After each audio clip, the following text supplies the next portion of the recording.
Welcome back viewers, programme आप देख रहे हैं खवातीन टाइम उज़्मा ज़ैदी के साथ। और खवातीन टाइम में आज हम हक तलफी के मौजू पर बात करने की कोशिश कर रहे हैं। ब्रेक पर जाने से पहले हम जिस हक तलफी का जिक्र कर रहे थे वो खवातीन के हक से मुताल्लिक़ है, उनके हुकूक से मुताल्लिक़ है।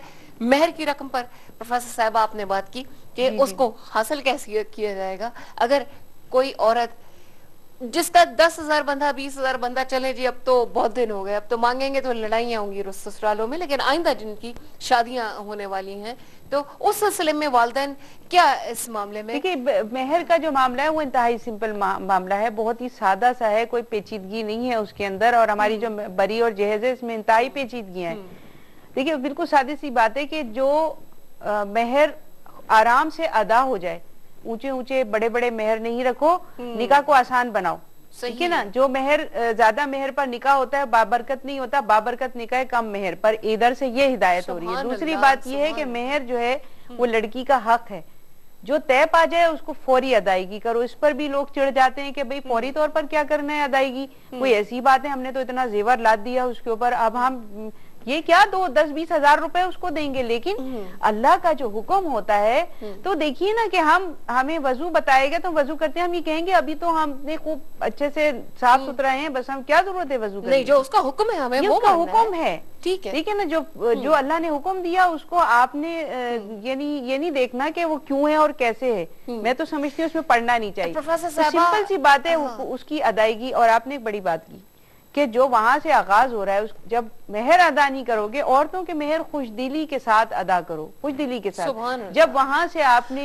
मुंह बनाना शुरू कर दिया, झगड़े की बुनियाद डाली, तो वही तो बुनियाद है। आगे क्या होगा, नियत तो वही है, आगे क्या होगा, क्या अच्छी वो यही होगा कि जो आज हम देख रहे हैं। एक यहाँ पर इतनी सारी चीजें, इसकी जुजियात, इससे कनेक्टेड चीजें इतनी हैं कि आज हम उनका अहाता नहीं कर सकते।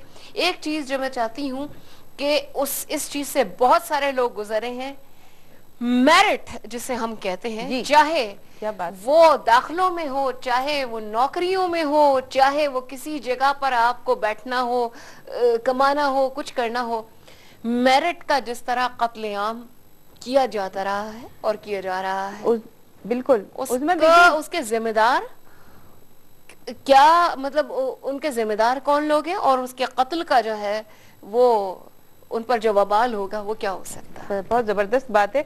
देखिए, हक तलफी जो है इंसानी माशरों को उजाड़ के रख देती है, बस्तियों को जो है तबाह और बर्बाद कर देती है। आप देखिए, अगर इन मेरिट के कत्ल की आप बात करें तो ये जिन मुल्कों में हुआ वो तारीख हमारे सामने है। फ्रांस का इनकलाब आया, खूनी इनकलाब कहलाता है, हक तलफियों की वजह से उस इनकलाब की नौबत आई। चीन का इनकलाब आया, रूस का इनकलाब आया। आप ये देखिए ना, ये इनकलाबात जो हैं वैसे ही नहीं आ गए कि ये हक तलफियों के नतीजे में आए। करोड़ों लोगों की कुर्बानियां हैं इसके अंदर और उनका कत्लेआम हुआ है।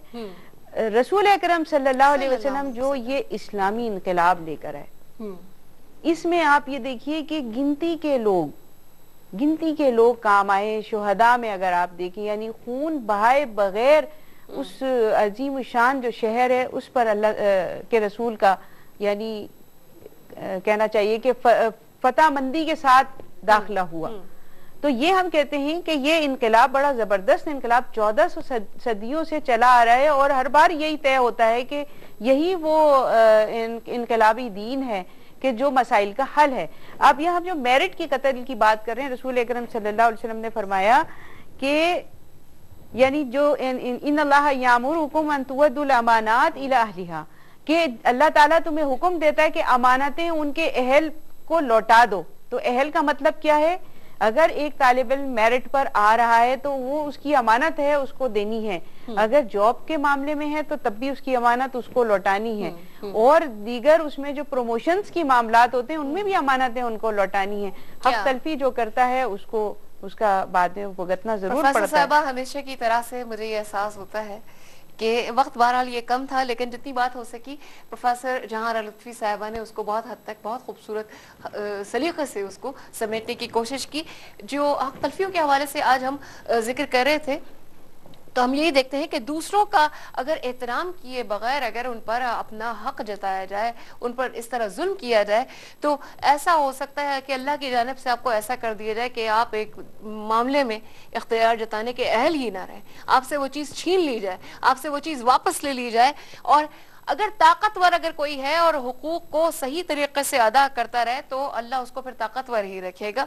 حقوق نہ ادا کرنے والا اس کو ظالم کہتے ہیں۔ اور ان حقوق کے حوالے سے، ان حق تلفیوں کے حوالے سے سرکار دو عالم صلی اللہ علیہ وآلہ وسلم کی حدیث مبارکہ ہے کہ جس نے کسی کی بے حرمتی کی ہو، کسی کی بے عزتی کی ہو، کوئی ظلم کیا ہو، اس کی حق تلفی کی ہو، تو اسے چاہیے کہ وہ آج ہی دنیا میں معاف کرا لے، نہ کہ اس دن سے پہلے کہ جہاں نہ درہم ہوگا نہ دینار ہوگا، البتہ اس کے نیک عمل میں سے جو اس کے پاس ہوگا وہ لے لیا جائے گا، اور اس کے ظلم کے برابر اگر وہ نیک عمل نہ ہوگا تو مظلوم کی برائیاں اس پر ڈال دی جائیں گی۔ اللہ تعالی ہم سب کو دوسروں کی حق تلفیوں سے محفوظ رکھے۔ اپنی میزبان عظمیٰ زیدی کو فی الوقت خواتین ٹائم سے اجازت دیجیے۔ اختتام کریں گے افضل نوید کی پڑھی ہوئی نعت سے۔ میری جانب سے فی امان اللہ۔